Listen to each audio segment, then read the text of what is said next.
आज नवीन घराचा गृहप्रवेश होता. भरपूर पाहुण्यांना आमंत्रण दिलं होतं. सकाळपासूनच घरात उत्सवाचं वातावरण पसरलं होतं. आशाताईंनी पूजेचा प्रसाद आणि 50हून अधिक पाहुण्यांच्या जेवणाची संपूर्ण जबाबदारी मीराला दिली होती आणि मीराने ती जबाबदारी मनापासून स्वीकारली होती. पहाटे 4ला उठून अंघोळ आटपून ती थेट स्वयंपाकघरात गेली आणि कामाला लागली.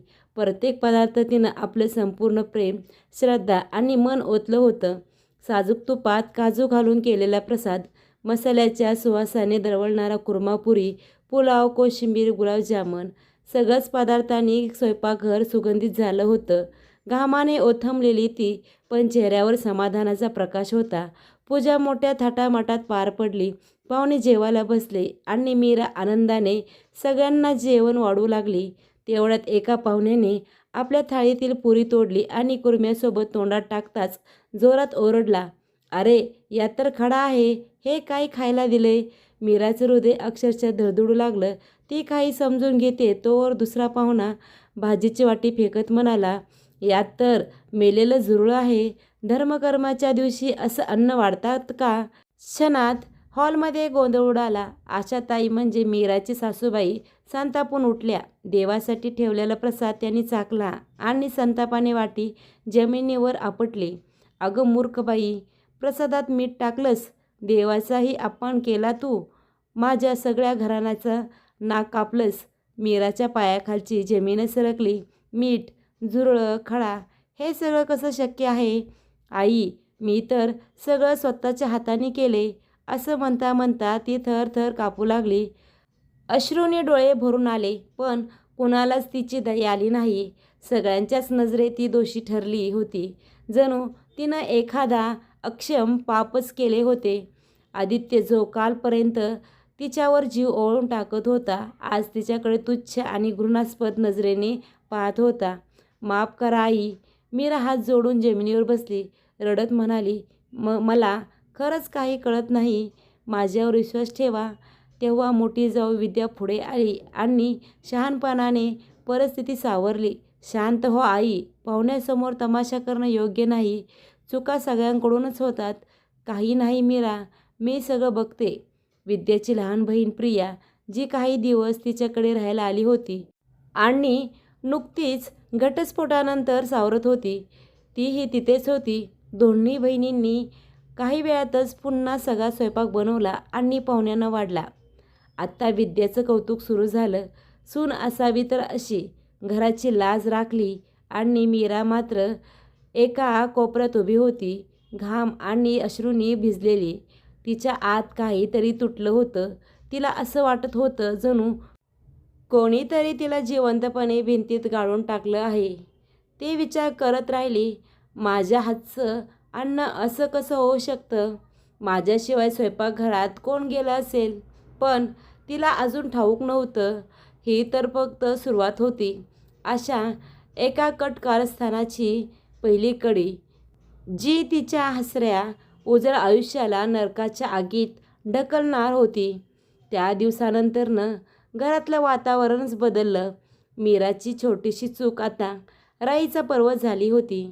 ती जितकी परिस्थिती सांभाळण्याचा प्रयत्न करत होती, गोष्टी तितक्याच बिघडत होत्या. तिला वाटत होतं नशीबच तिच्यावर रुसलं आहे आणि एखादी अदृश्य शक्ती तिच्या प्रत्येक कार्यात अडथळा आणत आहे. पुढचा आठवडा अविनाच्या करिअरसाठी फारच महत्त्वाचा होता. त्याला ऑफिसमध्ये परदेशी क्लायंटसमोर प्रेझेंटेशन द्यायचे होते, ज्यावर त्याचं प्रमोशन ठरणार होतं. कितीतरी रात्री तो जागून तयारी करत होता आणि मीरा त्याच्याबरोबर प्रत्येक क्षणी होती. कधी त्याच्यासाठी कॉफी बनवत होती, तर कधी त्याचा थकवा घालवण्यासाठी प्रेमाने डोक्यावर तेल लावून मालिश करत होती. एक दिवस आधीच अविनाशने मीराला चेतावणी दिली होती, "मीरा, माझं निळा शर्ट आणि पांढरी पॅन्ट स्वच्छ धुवून इस्त्री करून ठेव. हा शर्ट माझ्यासाठी खूप लकी आहे. कुठलाही गोंधळ नको." मीरानेही ठरवलं की तिच्या नवऱ्याच्या या विशेष दिवशी कुठलीही कमतरता ठेवणार नाही. तिने वेळेपूर्वी सर्व कपडे स्वच्छ धुवून नीट इस्त्री करून कपाटात व्यवस्थित लावले होते. सकाळी अविनाश अंघोळ करून बाहेर आला आणि निळा शर्ट मागितला. मीराने हसतच कपाट उघडले, पण शर्ट पाहताच तिचं हास्य किंचाळीत बदललेलं. हे काय? ती थरथरली. शर्टवर कॉलर खाली आणि समोरच्या भागावर मोठमोठे जळलेले निशाण होते. जणू कोणीतरी जाणून बुजूनच गरम इस्त्री शर्टवर पकडून ठेवली आहे. अविनाशचा राग शर्ट पाहताच 7व्या आसमानावर पोहोचला. मीरा, हे काय आहे? आज माझी इतकी महत्त्वाची मीटिंग आहे आणि तू माझा लकी शर्ट जाळून टाकलास. तुला काय झालं आहे? तुझं डोकं ठिकाणावर आहे का? त्याच्या शब्दात काटा होता. मीराच्या डोळ्यात पाणी भरून आलं. अविनाश, माझ्यावर विश्वास ठेवा. मी कालच रात्री हा शर्ट व्यवस्थित इस्त्री करून ठेवला होता. मी स्वतःच इस्त्री करून कपड्यात ठेवला होता. मला कळत नाही हे कसं झालं? अविनाश रागानं शर्ट बेडवर फेकत म्हणाला, तू नेहमीच नाटक करत राहतेस. तू जाणून बुजून मला त्रास देत आहेस का? तुला नक्की काय हवं आहे? त्याने कपाटातून दुसरा शर्ट काढला. मीरा तिथेच दगडासारखी स्थिर उभी राहिली.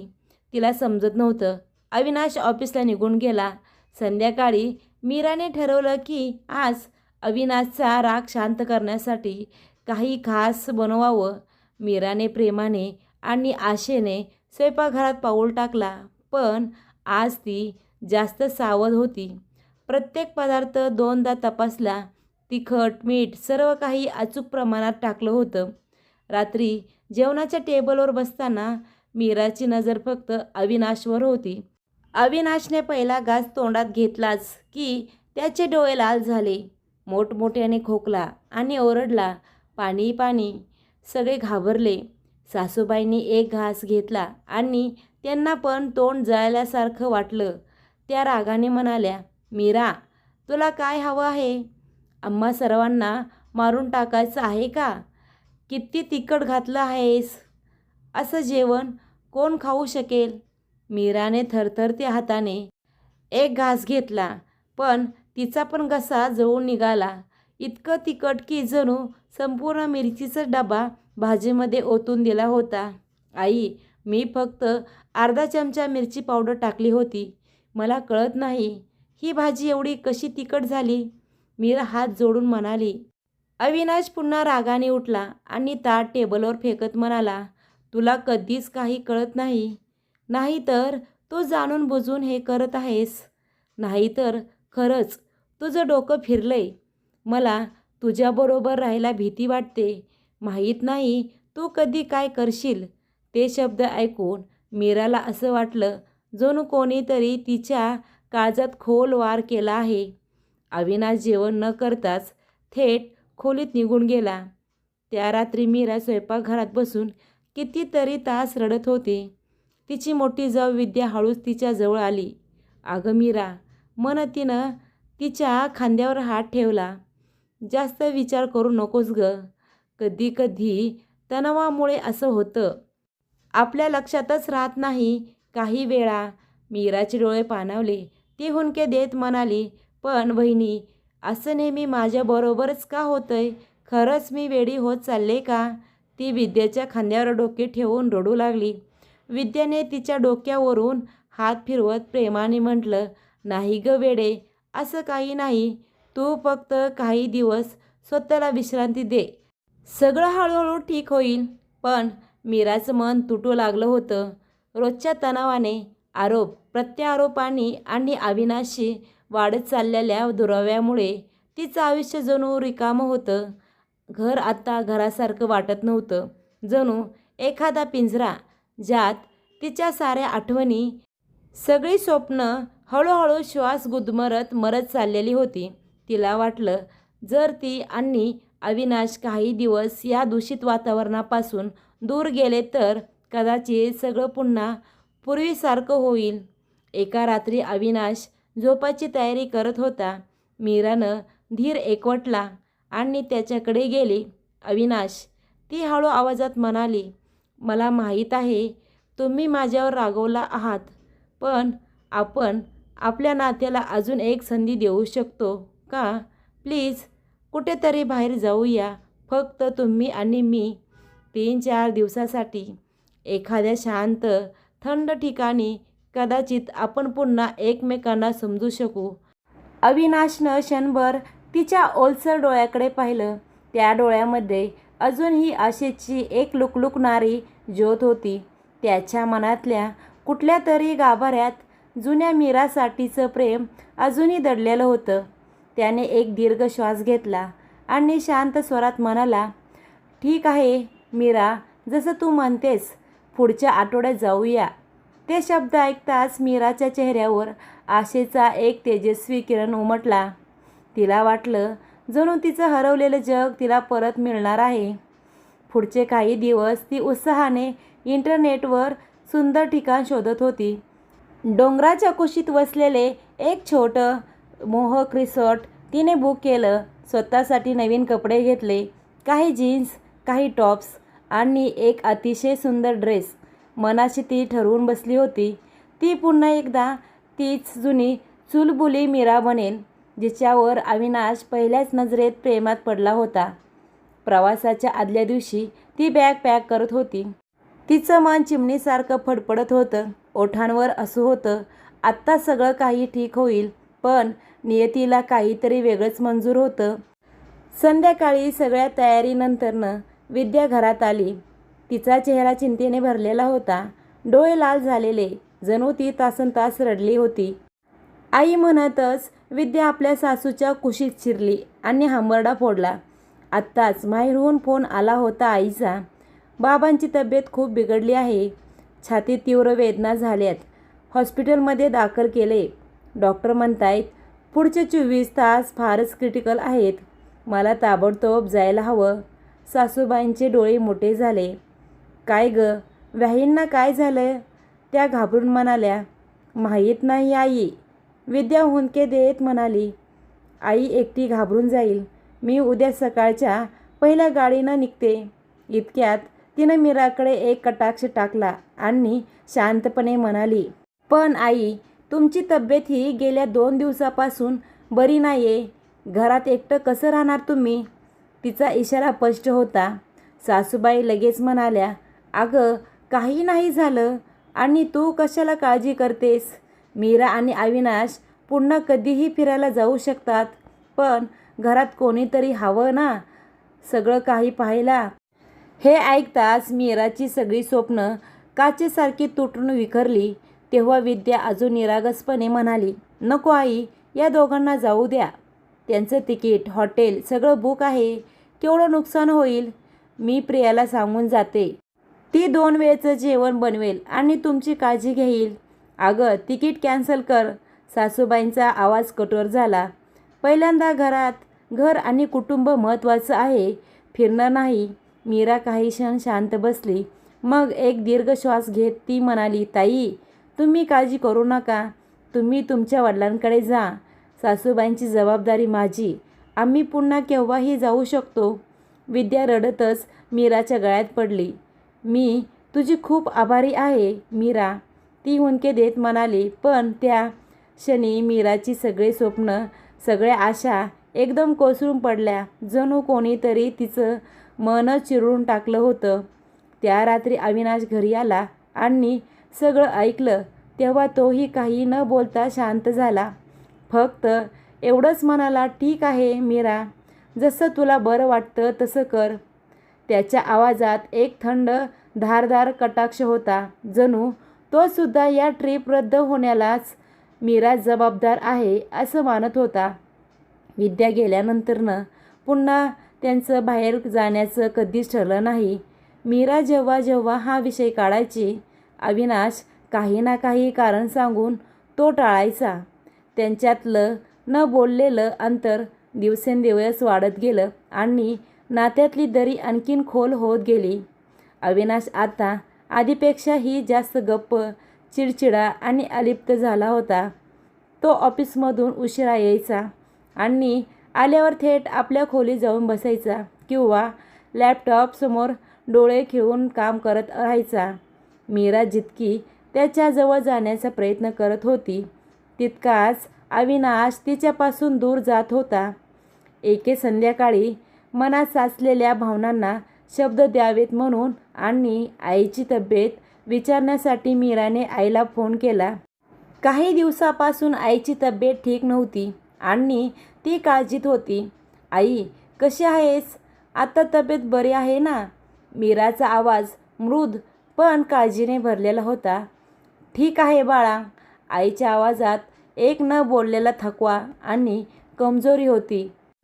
थोडा दम लागतोय आणि छातीत धडधड वाढले. डॉक्टरांनी काही तपासण्या सांगितल्या आहेत. मग त्या करून घेतल्यास का? आई, मीराने काळजीने विचारलं. तब्येतीपेक्षा महत्त्वाचं काही नाही ग, आई हलक्या आवाजात म्हणाली. अगं, पुढच्या महिन्यात घराचं भाडं मिळेल की करून घेईन. आत्ता हात थोडा तंग आहे. हे ऐकून मीराचं मन खोलवर हेलावलं. तिची आई स्वाभिमानी बाई होती, जिने आयुष्यात कधी कोणासमोरही हात पसरवला नव्हता आणि आज तीच पैशाच्या अभावी स्वतःच्या तब्येतीकडे दुर्लक्ष करत होती. मीराने ठाम आवाजात सांगितलं, आई, तू उद्याच त्या टेस्ट करून घे. पैशाची काळजी करू नकोस, मी आहे ना. नको ग बाळा, आईने घाबरून म्हटलं.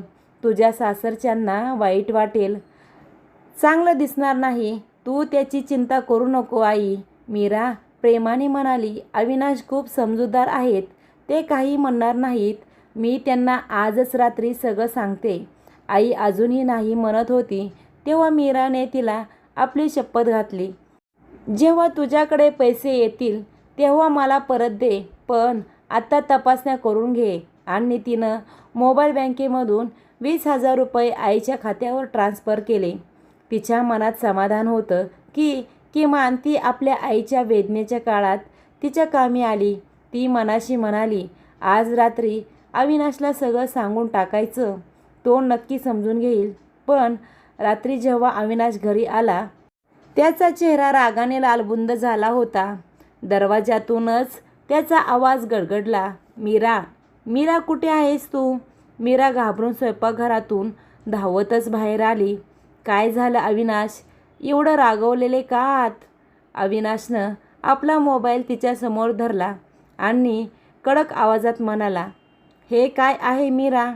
तू 20,000 रुपये तुझ्या आईच्या खात्यावर का पाठवलेस? आणि मला विचारायचं तर राहू दे, सांगणं देखील गरजेचे वाटले नाही तुला? मीराचं काळी जोरजोराने धडधडू लागलं. तिचे डोळे मोठे झाले. अविनाश, तुम्हाला कसं कळलं? ती अडखळत म्हणाली. मला कसं कळलं हे महत्त्वाचं नाही मीरा. त्याचा आवाज विजेसारखा कडक होता. महत्त्वाचं हे आहे की तू माझा विश्वास तोडला आहेस. तुला काय वाटलं तू लपून असं काही करशील आणि मला समजणार नाही? अविनाश, असं काहीही नाही. मीरा रडू लागली. मी तुम्हाला आज रात्री सांगणारच होते. पैसे पाठवल्यानंतर का? मी तुला नाही म्हणालो असतो का? तुला माझ्यावर एवढाही विश्वास नाही का? तुम्ही चुकीचं समजत आहात. ती डोळ्यातून वाहणाऱ्या अश्रूमध्ये काही बोलण्याचा प्रयत्न करत होती, पण अविनाशचा राग आत्ता मात्र मर्यादेपलीकडे गेला होता. गप्प बस. मला तुझं कोणतंही स्पष्टीकरण ऐकायचं नाही, कारण तू आज सिद्ध केलंस मीरा की तू माझी पत्नी होण्याच्या लायकीची नाहीस. तू फक्त एक खोटारडी आणि धोकेबाज बाई आहेस. मीरा थरथरली. तिच्या हातातले थाळ थरथरू लागलं. तिच्या डोळ्यासमोर सगळं धूरसर झालं. तिचं जग पुन्हा एकदा कोसळलं होतं. यावेळी कायमचं होतं का? अविनाशने रागाने आपली बॅग उचलली आणि थेट खोलीत गेला. त्याने दरवाजा जोरात आपटून बंद केला. दारात उभी मीरा मोठमोठ्याने रडू लागली. तिच्या डोळ्यात प्रश्नच प्रश्न होते. हे सगळं नक्की काय घडतंय? त्या घटनेनंतरनं घरात एक थंडगार बर्फासारखी शांतता पसरली. मीरा आणि अविनाश एकाच छताखाली दोन अनोळखी माणसासारखे राहू लागले. तरीही मीरा आपल्या नात्याला वाचवण्यासाठी प्रत्येक प्रयत्न करत होती. शब्दाने, शांततेने आणि मनाने. काही दिवसांनी त्यांच्या नात्यात पुन्हा थोडी ऊब जाणवू लागली. एके सायंकाळी ऑफिसवरून परतल्यावर अविनाशने गंभीर चेहऱ्याने मीराला जवळ बोलवले. मीरा, त्याचा आवाज खोल आणि गंभीर होता. मला 2 दिवसात एका क्लायंटला 9 लाख रुपयाचे पेमेंट द्यायचे आहे. हे पैसे मी तुला देतोय. सांभाळून ठेव. हा माझा करिअरचा प्रश्न आहे. निष्काळजीपणा अजिबात चालणार नाही. त्याने नोट्यांनी भरलेला लिफाफा मीराच्या हातावर ठेवला. एवढ्या दिवसांनी अविनाशने पुन्हा तिच्यावर विश्वास दाखवला होता. मीराच्या डोळ्यात एक नवीन किरण चमकला. कदाचित हाच विश्वास त्यांच्या तुटलेल्या नात्याला जोडण्याची सुरुवात ठरेल. काळजी करू नका अविनाश, ती हळू आवाजात म्हणाली. हे पैसे मी माझ्या जीवापेक्षाही जास्त जपेन. तिने तो लिफाफा नीट कपाटाच्या लॉकरमध्ये ठेवला. 2दा लॉक तपासलं आणि चावी आपल्या साडीच्या पदराला घट्ट बांधली. पुढचे 2 दिवस मीरा त्या चावीला स्वतःपासून क्षणभरही दूर होऊ देत नव्हती. उठता बसता खाता पिता ती चावी तिच्या सावलीसारखी तिच्यासोबत होती. 2 दिवसांनी सकाळी अविनाश तयार होत असताना म्हणाला, मीरा, मी दिलेले पैसे घेऊन ये. क्लायंटला भेटायला जायचं आहे. उशीर होतोय. मीराने आत्मविश्वासाने लॉकरचं कुलूप उघडलं. पण जसं तिने दार उघडलं तिच्या पायाखालची जमीन सरकली. लिफाफा तिथेच होता, पण तो वजनाने हलका होता. आत एकही नोट नव्हती. नाही, असं होऊ शकत नाही, ती थरथरत म्हणाली. तिनं कपाटाचा प्रत्येक कोपरा झाडून पाहिला. प्रत्येक कपडा उलथापालथ केला, पण पैसे कुठेच नव्हते. काय झालं? अविनाशने तिचा घाबरलेला चेहरा पाहून विचारलं. पैसे कुठे आहेत? पटकन दे, मला उशीर होतोय. अविनाश, ते पैसे लिफाफ्यात नाहीत. मीराचा आवाज धापा टाकत तुटत होता. नाहीत म्हणजे काय? अविनाशचा आवाज गुरगुरला. मीरा, मस्करी करण्याची ही वेळ नाही. मी मस्करी करत नाही. मीरा रडत म्हणाली. खरंच पैसे गायब झाले आहेत. मी इथेच ठेवले होते. चावी माझ्याजवळच होती. मला माहीत नाही ते कुठे गेलेत. अविनाशचा चेहरा रागाने आणि अविश्वासाने दगडासारखा झाला. तो पुढे आला आणि स्वतः लॉकर आणि कपाट उलटून पाहू लागला. पण परिणाम तोच, पैसे गायब. तो मीराकडे वळाला. त्याच्या डोळ्यात राग नव्हता, होता फक्त थंडगार तिरस्कार. मीरा, पैसे कुठे आहेत?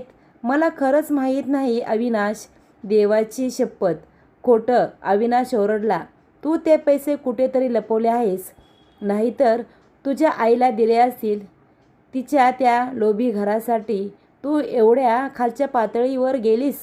हा आरोप वितळलेल्या शिशासारखा मीराच्या कानात शिरत होता. नाही, ती ओरडली. तुम्ही माझ्यावर इतका घाणेरडा नीच आरोप कसा करू शकता? मग पैसे कुठे गेले? अविनाशचा आवाज विजेसारखा कडकला. या लॉकरची चावी फक्त तुझ्याकडेच होती. हवेत उडून गेले की काय? की जमिनीत गडप झाले? घरातील सगळे आवाजाने उठले. सासू, जाऊ, दीर सगळे धावत आले. सगळ्यांच्या चेहऱ्यावर एकच प्रश्न, इथे काय चाललंय? तेव्हा विद्या शांत स्वरात म्हणाली, असं होऊ शकतं. मीरा विसरली असेल. कदाचित तिने पैसे कुठेतरी दुसरीकडे ठेवले असतील. भाऊजी, एवढं रागवू नका. कधी कधी तणावात असं होतं. विसरली? हो, सगळंच विसरते ही बाई. अविनाश वेड्यासारखा हसला. आपल्या चुका, आपली बेजबाबदारी आणि आत्ता तर माझा विश्वास, माझं करिअर सगळं पणाला लावलंय. सासूने मीराकडे रोखून पाहिलं आणि कठोर स्वरात म्हणाली, नक्कीच हिने आपल्या आईला दिले असतील पैसे. आधी 10,000, आता थेट 6 लाख रुपये. लोभी कुठली? गप्प बसा सासूबाई. मीरा पहिल्यांदाच ओरडली. एक शब्दही नका माझ्या आईबद्दल बोलू. मी पैसे घेतले नाहीत. मग पैसे कुठे गेलेत? अविनाशने संतापाने तिच्या खांद्याला धरून तिला जोरात हलवलं. मीरा थरथरत रडत रडत म्हणाली, मला माहीत नाही. खरंच मला माहीत नाही. अविनाशने शेवटचा कटाक्ष तिच्या डोळ्यात टाकला, पण तिथे त्याला दिसले ते फक्त फसवणूक आणि तिरस्कार. तो थंड आणि विकार आवाजात म्हणाला, निघून जा इथून. काय? मीरा अविश्वासाने कुजबुजली. मी म्हटलं ना, निघून जा या घरातून. आता अविनाशचा आवाज गरजत होता. एका चोर आणि फसव्या बाईसोबत मी एक क्षणही राहू शकत नाही. आपलं नातं इथंच आत्ता संपलंय. अविनाश, प्लीज माझं ऐकून तरी घ्या. मीरा त्याच्या पायावर कोसळली, पण अविनाशने निर्दयीपणे तिचा हात धरला आणि तिला धरले आणि फरफरत दरवाजापर्यंत नेले. तुझ्यासारख्या बाईची जागा या घरात नाही तर रस्त्यावरच आहे. आणि पुढच्या क्षणी त्याने तिला घराबाहेर ढकललं आणि दरवाजा तिच्या तोंडावर आपटला. रस्त्यावर मीरा एकटीच उभी राहिली. तिचा आत्मसन्मान, तिचं प्रेम, तिचा विश्वास सगळं एका क्षणातच चकनाचूर झालं होतं. त्या रात्री तिनं निर्णय घेतला, आत्ता ती या माणसाबरोबर एक क्षणही राहणार नाही, ज्याला तिच्यावर जरासुद्धा विश्वास नाही. प्रकरण कोर्टापर्यंत पोहोचलं आणि काही महिन्यातच ते कायद्यानुसार कायमचे वेगळे झाले. वेळ पंख लावल्यासारखा ओढून गेला. त्या भयानक दिवसांना 6 महिने झाले होते, पण त्या विषारी आठवणी आजही तिला त्याच वेदनेने ठसठसत होत्या. तिच्या मनावरचे घाव अजूनही भरले नव्हते.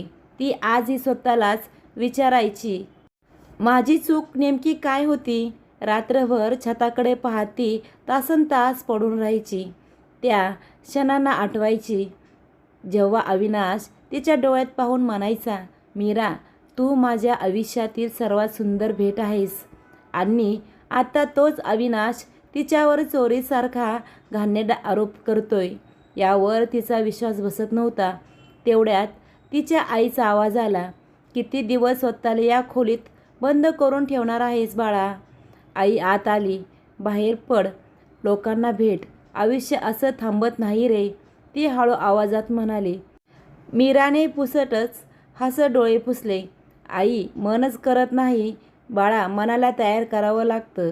आईने तिच्या केसावरून हात फिरवत म्हटलं, जे काही झालं त्याला एक वाईट स्वप्न समजून विसरून जा. तो तुझ्या नशिबात नव्हता. पण आई, कसं विसरायचं? मीराचा आवाज थरथरला. माझं घर, माझा संसार सगळं एका क्षणात माझ्याकडून हिसकावून गेलं. आणि मला माहिती नाही का मी असं काय केलं होतं. तेवढ्यात दरवाजावर दस्तक झाली. कोण आहे? आईने विचारलं. बाहेरून अनोळखीचा पण थोडासा घाबरलेला आवाज आला. मी कमला, अविनाशदादाच्या घरून आले. हे ऐकताच मीराचं हृदय जोरजोरानं धडधडायला लागलं. कमला काकू, अविनाशने पाठवलं आहे का? त्याला मला भेटायचं आहे का? त्याला त्याच्या चुकीची जाणीव झाली आहे का? हजारो प्रश्न तिच्या मनात धावू लागले. क्षणभरासाठी तिच्या मनात आशेची एक क्षण पण तेजस्वी किरण पेटली. आईने दरवाजा उघडला. समोर उभ्या होत्या कमला काकू. त्याच कमला काकू ज्या मीराच्या सासरी अनेक वर्ष मेड म्हणून काम करत होत्या. मीराला त्या फारच प्रिय होत्या. ती त्यांना नेहमीच प्रेमाने म्हणायची, कमला काकू. काकू, तुम्ही इथं? मीराने आश्चर्याने विचारलं. सगळं काही ठीक आहे ना? कमलाने नजर खाली केली. तिच्या आवाजात थरथर होती. वहिनी, काहीही ठीक नाही. एक खूप महत्त्वाची गोष्ट सांगायला आली आहे. काय झालं काकू? मीराने विचारलं. अविनाश दादा, त्यांचं परवा लग्न आहे. त्या शब्दाने मीराचं जग कोसळलं. तिला वाटलं कोणीतरी तिच्या छातीत थेट खंजीर खुपसला आहे. घटस्फोटाला फक्त 6च महिने झाले आणि अविनाश दुसरं लग्न करत होता. हेच का त्याचं प्रेम? एवढं कच्चं, एवढं खोटं. डोळ्यातून अश्रू आपोआप वाहू लागले. पण क्षणातच तिनं स्वतःला सावरलं. तिने थंडपणे डोळे पुसले आणि स्थिर आवाजात म्हणाली, राहू द्या काकू, आता काहीही करू द्या. मला काहीही देणं घेणं नाही. कमला पटकन म्हणाली, नाही वहिनी, देणं घेणं आहे आणि ते तर फारच मोठं आहे. मीराने गोंधळलेल्या नजरेने तिच्याकडे पाहिलं. म्हणजे ती मुलगी कोण आहे माहीत आहे का? जिच्याशी अविनाश दादाचं लग्न ठरलं आहे. कमला रहस्यमय स्वरात म्हणाली. कोण आहे? मीराने व्याकुळतेने विचारले. विद्या वहिनीची छोटी बहीण प्रिया. हे ऐकताच मीरा आणि तिच्या आईच्या पायाखालची जमीनच सरकली. हो वहिनी, कमलाने मान हलवत पुढे सांगितलं. आणि मला त्या व्यक्तीचं नावही माहीत आहे, ज्यामुळे तुमचं वैवाहिक जीवन किंवा आयुष्य उद्ध्वस्त झालं. काय? कोण आहे तो? मीराने जवळजवळ किंचाळत विचारलं. मग कमला सगळं उघडं करू लागली. ते सगळं रहस्य जे ती कित्येक महिन्यापासून आपल्या मनात दाबून ठेवत होती. जसं जसं ती बोलत गेली, मीराचे डोळे मोठे होत गेले. तिचे हृदय ठोके चुकवत होतं. प्रत्येक शब्द म्हणजे एक नवा झटका होता. म्हणजे हे सगळं पूर्वनियोजित कारस्थान होतं. मीरा धक्का खात म्हणाली. कमला थरथरत म्हणाली, अहो वहिनी, मी गुन्हेगार आहे. मी सगळं माझ्या डोळ्यांनी पाहिलं, पण गप्प राहिले. या लोकांनी मला धमक्या दिल्या होत्या. म्हणाले, जर तोंड उघडलंस तर तुला कामावरून काढून टाकू आणि मग या शहरात कुठेही तुला काम मिळणार नाही. मी गरीब आहे, एकटी आहे. घाबरले होते, पण आता गप्प राहणार नाही. मला सहन होत नाही. हॉलमध्ये काही क्षणांपूर्वी शांतता पसरली.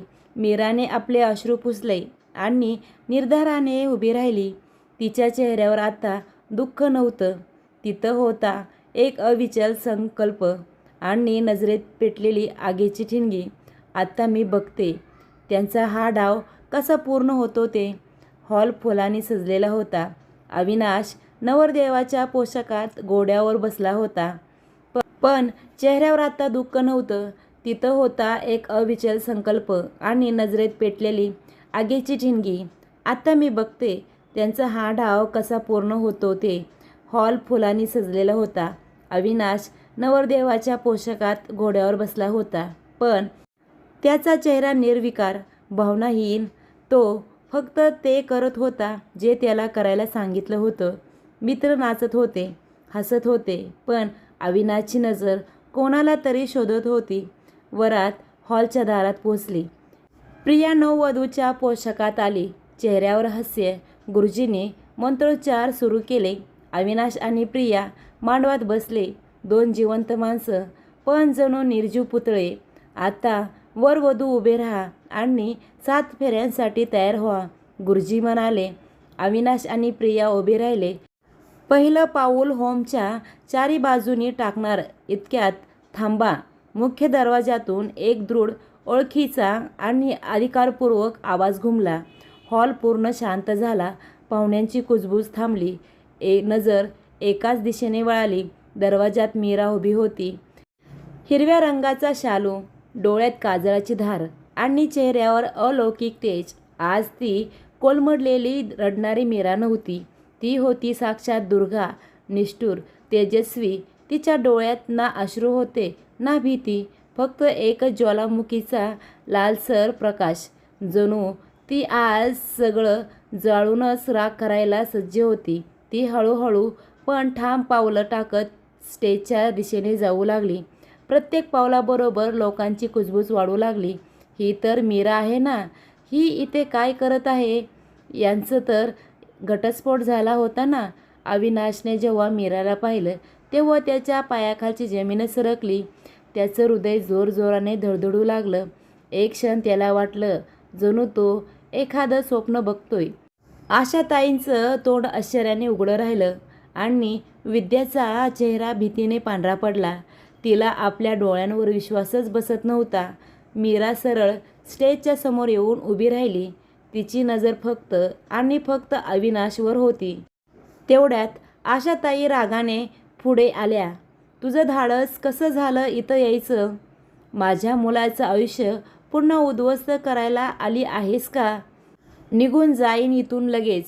मीराचा आवाज शांत पण ठाम होता. आज मी इथून कुठेही जाणार नाही. तो स्वर इतका दृढ होता की त्यांनी असा आवाज तिच्या तोंडून याआधी कधीच ऐकला नव्हता. आज मी इथे आले आहे माझा हरवलेला सन्मान, माझी अस्मिता आणि माझ्या नवऱ्याला परत मिळवायला. तेवढ्यात विद्या पुढे येत म्हणाली, कसला सन्मान आणि कोणता सन्मान? तू स्वतः तुझ्या कर्माने तो गमावला आहेस. आत्ता इथे तमाशा करू नकोस. शांतपणे निघून जा. मीराच्या ओठावर एक गूढ स्मित उमटलं. वहिनी, तमाशा तर आत्ता सुरू होणार आहे. तिच्या डोळ्यामध्ये असा थंडपणा होता की तो पाहून विद्येच्या अंगावर काटा आला. हा काय फालतूकपणा आहे? अविनाशचा मोठा भाऊ राघव संतापून म्हणाला. एखाद्याच्या लग्नात येऊन तमाशा करण्याची ही काय पद्धत आहे? मीराचा स्वर आता अधिकच दृढ झाला. जेव्हा माणसाजवळ गमावण्यासाठी काही शिल्लक राहत नाही तेव्हा तो आपल्या जीवाची बाजी लावायलाही घाबरत नाही. भाऊजी, आज मी ते फक्त बोलायला आलेली नाही, तर माझ्याबरोबर झालेल्या अन्यायाचा हिशोब करायला आलेली आहे. आशाताईंनी उपरोधाने हसत टोमणा मारला. घरात चोरी तू केलीस, घराची इज्जत चव्हाट्यावर तू आणलीस आणि आता अन्यायाचा ढोंग करतेस. मीराने एक वेदना भरलेलं व्यंगात्मक हास्य केलं. हो, मी चोरी केली होती, पण कोणती? मी या घरातल्या प्रत्येकाचं मन चोरण्याचा प्रयत्न केला होता. अविनाशचं प्रत्येक दुःख माझं स्वतः समजलं आणि त्या चोरीची शिक्षा मला मिळाली. मला माझ्या घरातून चोर म्हणून बाहेर काढण्यात आलं. तेवढ्यात विद्या पुढे आली. तिच्या चेहऱ्यावर राग होता, पण डोळ्यात भीती होती. ही बाई वेडी झाली आहे, ती मोठ्या आवाजात म्हणाली. हिला घरातून बाहेर काढलं म्हणून आता बदला घ्यायला आली आहे. माझ्या बहिणीच्या लग्नात अडथळा आणत आहे. हिला प्रियाचा आनंद बघवत नाही. मीराने थंड परंतु भेदक नजरेने विद्याकडे पाहिलं. ताई, प्रियाचा आनंद की तुमची योजना? विद्याचा रंग फिका पडला. काय काय म्हणायचं आहे तुला? याचा अर्थ स्पष्ट आहे. मीराने सभोवतालच्या सगळ्यांकडे पाहत ठामपणे म्हणाली. या घरात माझ्याबरोबर जे काही घडलं तो योगायोग नव्हता. पूजेच्या दिवशी मी बनवलेल्या जेवणात झुरळं आणि खडे आपोआप आले नव्हते. मी इस्त्री केलेला शर्ट आपोआप जळाला नव्हता. मी बनवलेल्या भाजीमध्ये मिरची आपोआप जास्त झाली नव्हती आणि ते 6 लाख रुपयेही हवेत विरले नव्हते. मीराच्या प्रत्येक शब्दासोबत अविनाशचं काळीज धडधडू लागलं. तिच्या प्रत्येक वाक्यात सत्याचा तडाखा होता. हे सगळं जाणून बुजून केलं गेलं. मला वेडी ठरवण्यासाठी, गुन्हेगार सिद्ध करण्यासाठी आणि माझ्या जागी दुसऱ्या कोणाला आणण्यासाठी. बरोबर ना विद्याताई? आत्ता पूर्णपणे अस्वस्थ झाली. ही मुलगी काहीही मूर्खासारखं बोलत आहे. अविनाश, तिच्या शब्दावर विश्वास ठेवू नकोस. मीराने तिच्याकडे दुर्लक्ष केलं आणि थेट अविनाशकडे पाहत म्हणाली. आणि अविनाश, ते 10,000 रुपये जे मी माझ्या आजारी आईच्या उपचारांसाठी पाठवले होते, मला आजही आठवतं. मी ती गोष्ट तुमच्यापासून लपवली नव्हती. अविनाश गप्प उभा होता. त्या दिवशी ही गोष्ट तुम्हाला कोणी सांगितली होती अविनाश? मीराने थेट प्रश्न विचारला. तिच्या आवाजात कंप नव्हता, फक्त एक शांत धारदार निर्धार होता. कोणी तुमच्या कानात विष कालवलं होतं की मी तुम्हाला फसवलं आहे? ती पुढे म्हणाली. आठवा, त्या विद्या वहिनीच होत्या ना, ज्यांनी तुम्हाला शुभचिंतक म्हणून ही बातमी दिली होती. अविनाश एकदम थबकला. आठवणींची वादळं डोक्यात फिरू लागली. हो, त्या दिवशी विद्यानेच ऑफिसमध्ये फोन करून पैशांची गोष्ट चढवून सांगितली होती. आणि ते 6 लाख रुपये. मीराचा आवाज थरथरला, पण तिनं स्वतःलाच सावरलं. त्या आरोपामुळे माझं सगळं काही हिरावून घेतलं गेलं. त्या दिवशी तुम्ही मला चोर ठरवलं आणि या घरातून बाहेर काढलं.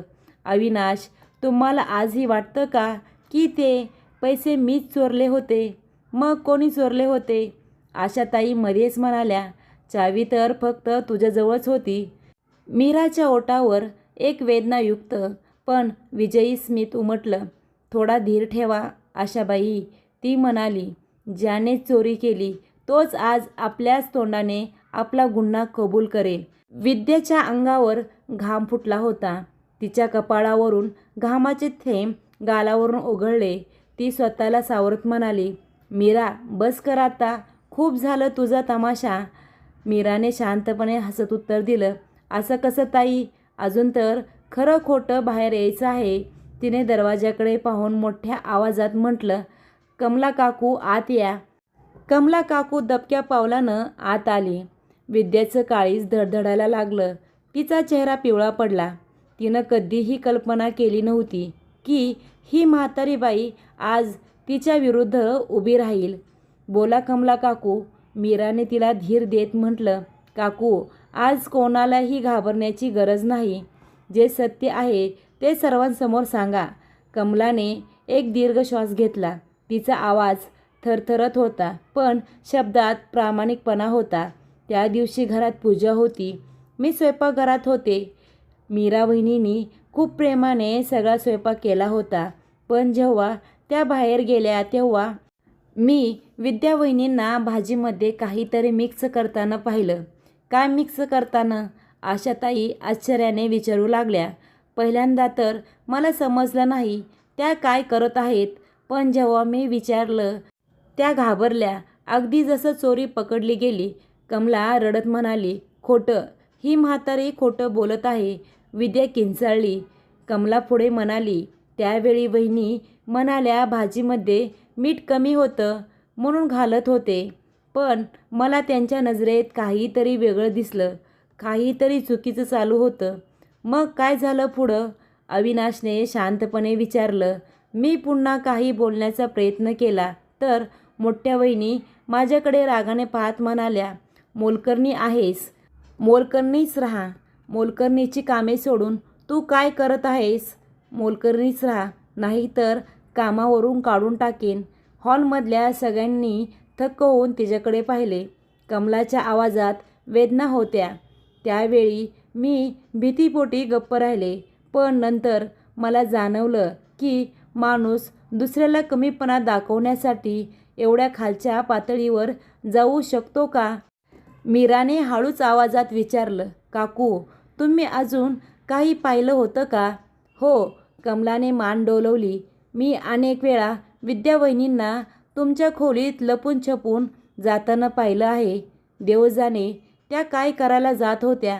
विद्याचा चेहरा आता पूर्णपणे पिवळा पडला होता.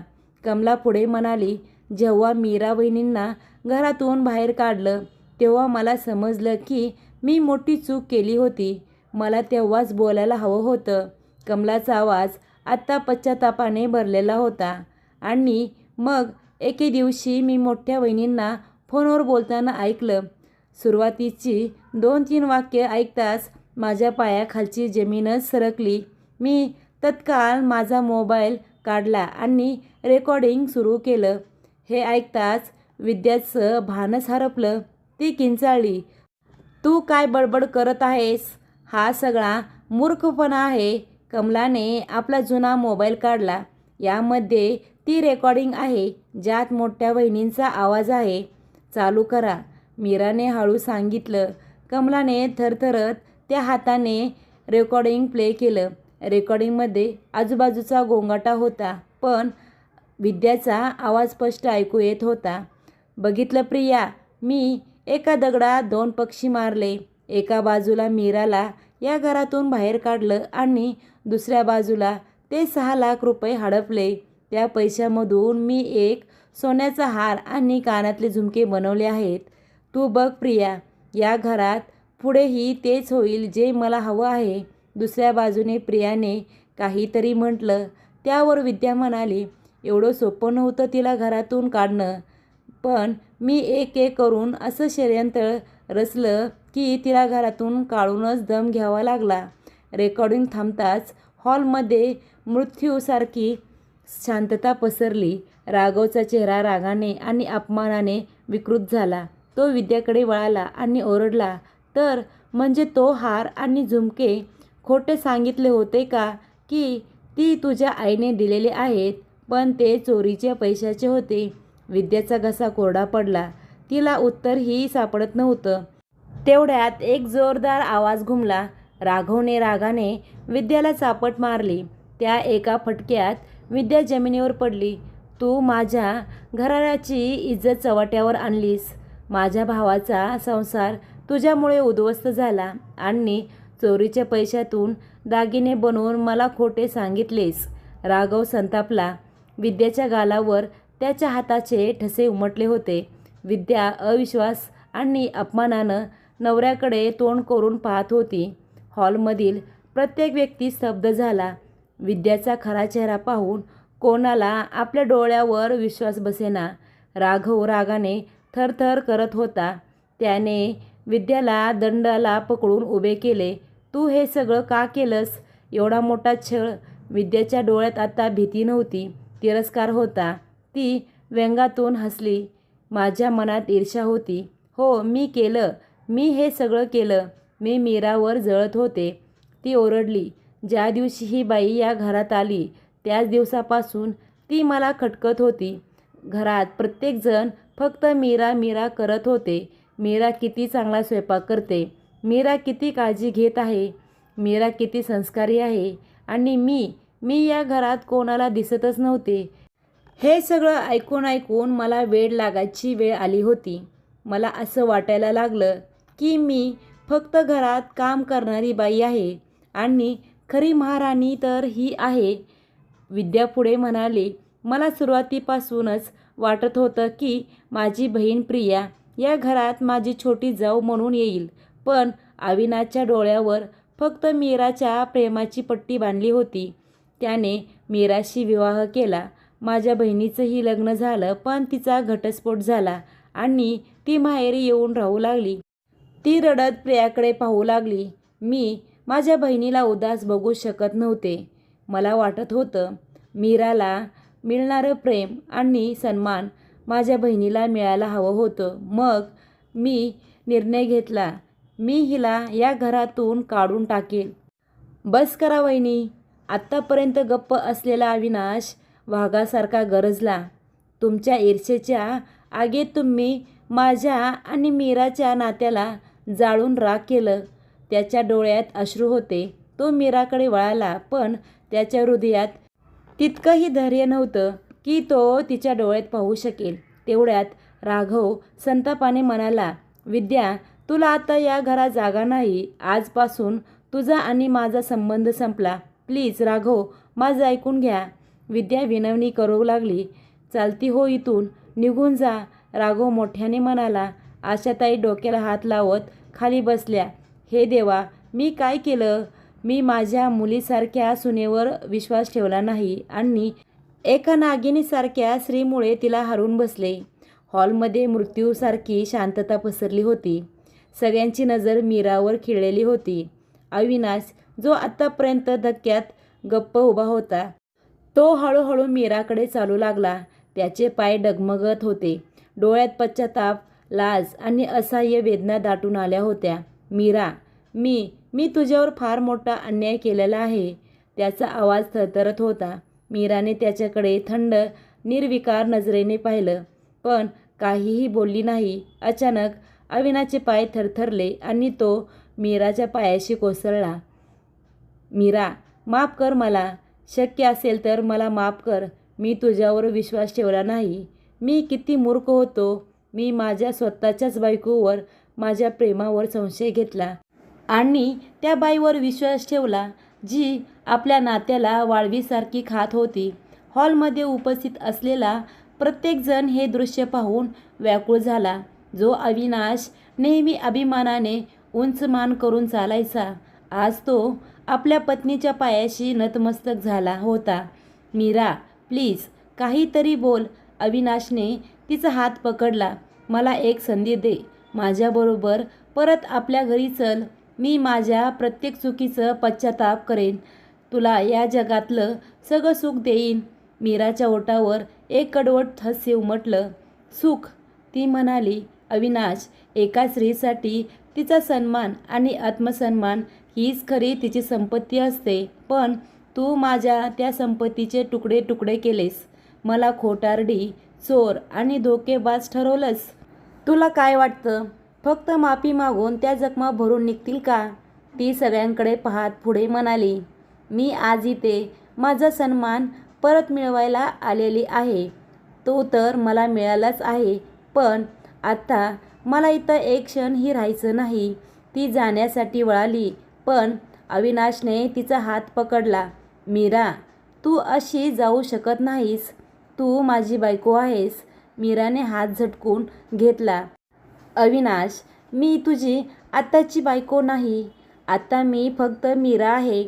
मला माहीत आहे. अविनाश रडत म्हणाला. मी तुला असे घाव दिले आहेत की कदाचित ते कधीच भरून येणार नाहीत.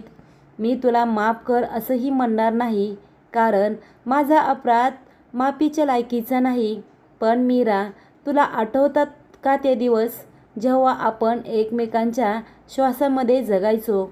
मी तुझ्यावर संशय घेतला, ही माझी सर्वात मोठी हार आहे. पण मी तुझ्यावर प्रेम केलं आहे मीरा, मनापासून, शुद्ध मनाने, आणि आजही ते प्रेम तितकं जिवंत आहे. मीराच्या डोळ्यातून आता अश्रू वाहू लागले. ते अश्रू जे तिने कितीतरी काळ दाबून ठेवले होते. ती दगडाची मूर्ती नव्हती. तिचंही मन रडत होतं, तिचं काळीज धडधडत होतं. त्या प्रेमासाठी जे एका षडयंत्राचं बळी ठरलं होतं. प्रेम, ती वेदनेने म्हणाली. अविनाश, प्रेम हे विश्वासाच्या जमिनीवर उभं असतं, पण तूच ती जमीन माझ्या पायाखालून काढून घेतलीस. तू मला तडपडत, रडवत, विनवत पाहिलंस, पण तुला माझ्यावर दया आली नाहीस.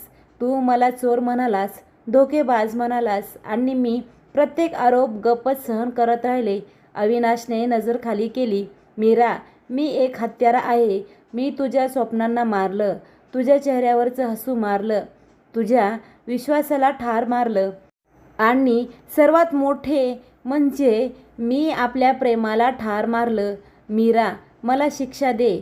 तुला जी शिक्षा द्यायची आहे ती दे, पण अशी तोंड फिरवून जाऊ नकोस. असं म्हणून अविनाश लहान मुलासारखा मोठ्याने रडू लागला. हॉलमध्ये उपस्थित असलेल्या प्रत्येकाच्या डोळ्यात पाणी आलं. आशाताई तोंडावर साडीचा पदर धरून हुंदके देत रडत होत्या. राघवच्या डोळ्यातही अश्रू दाटले होते.